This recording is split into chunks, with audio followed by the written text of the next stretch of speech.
Welcome back.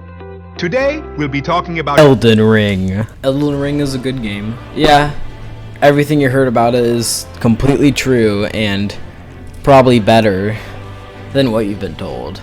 You heard that right. Also, this video is going to be more of a rant, I guess, than a review, because this is non-scripted. This is coming from the heart, okay? Well, I guess we'll just get started.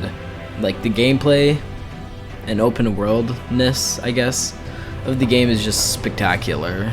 Like, one of the best open world games I've ever played. And what I'm really happy about, when friends told me that this was open world, I was a little bit worried it was going to be like Ubisoft open world. So what I mean by Ubisoft open world, games usually made by Ubisoft, sometimes Bethesda, but usually Ubisoft, where it's like, we have this like map, and then we have markers for you that we want you to go to, instead of open world game, where it's like, for example, Breath of the Wild, where you can choose where to go. You can choose your adventures and do whatever you want in the game. I just find that so interesting. The open worldness, I don't know what else to call it, of the game is probably its biggest strength. Like, I mean, other stuff is amazing, but like, I'm gonna put that open world factor in with the gameplay, because it factors into the gameplay. But like, the gameplay in general is just amazing. Like the movement actually is really good with Torrent, and the jumping mechanic, which is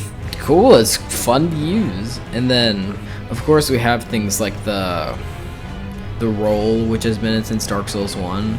That's a staple. It's still really good and really cool. We have the skill ceiling, and it's like you learn how to fight bosses and enemies, which, yeah, oh, the boss and enemies, that's the highlight of the game. Like, I like their design. I mean, the Souls is like a medieval fantasy, just similar to Game of Thrones, which we'll talk about more in a little bit.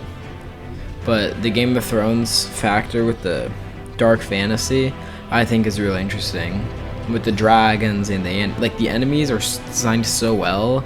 It feels like an Eldritch Horror, H.P. Lovecraft monsters, which is how they're designed. I just think looking at them, like looking at pictures, I just find this so interesting. Like how FromSoft create these intricately designed characters that we won't really be able to fully appreciate, but they put so much effort into this game. Okay, one thing is that I'm putting this in the same kind of category where it's like they put so much that most people won't be able to notice or appreciate. There's like, I think, 200 bosses in the game, I believe, and there's only like 5 main story ones. And I just find that so interesting for some reason. When I figure I'm making something, I want the person to do it fully. I know I'm doing videos instead of games, but like, do you see where I'm coming from at least? But then with FromSoft, they have these bosses and all these different enemies and characters that most players won't be able to appreciate. And it's like that creates that replayability factor with the 100+ hours. I just find it as an artificial way to extend a game. In some games they have like long loading screens or long points between areas to extend the runtime of a game. So instead of it being, for example, 5 hours, it'd be around like 7 hours. In this game, it just does it naturally. You don't have to force it on players, which I find remarkable. This game's fighting mechanic, I just find it so cool. This is my first FromSoft Souls game, so take this with a grain of salt at least, but I'm still gonna compliment it. Like the sword mechanics and the weapons you can choose, I just find that so interesting. How you can use swords and weapons, like to parry, and like how there's 2 different, like actually there's more than 2 ways to use your sword, with like the fast but not do as much damage attack and like the hard attack.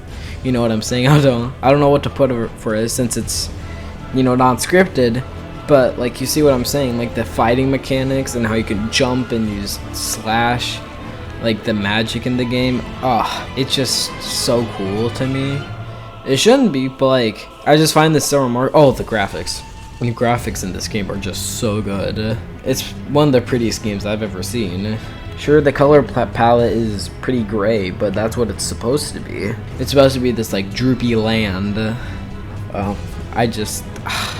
And then the story. This is the last thing I'll touch on, but the story. George R.R. Martin is proving himself again. If you guys don't know who George R.R. Martin is, he's the guy who wrote the Game of Thrones books, and which inspired the TV show, obviously, which didn't have a good ending. But George R.R. Martin, like, it's like Game of Thrones. It's so like complex and intricate. Like, there's a character that's mentioned for like 10 seconds, for example, which has a whole Wikipedia page or article about him, and most games don't have that kind of story. I just find it so interesting how this game can be so like big of a game, but also so good. It's not like convoluted in itself.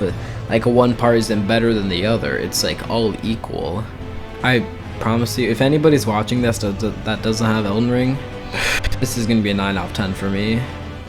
Like, one of the best games I've ever played. Probably game of the year for 2022. Like, I don't know what other game can compete, unless like Starfield, but there's no way. Because Elden Ring make people fans of From Software and make them fans of the Souls series of games. Alright, well, I'm making another video in 2 days, which I've been working on for the last 2 days. So see you guys.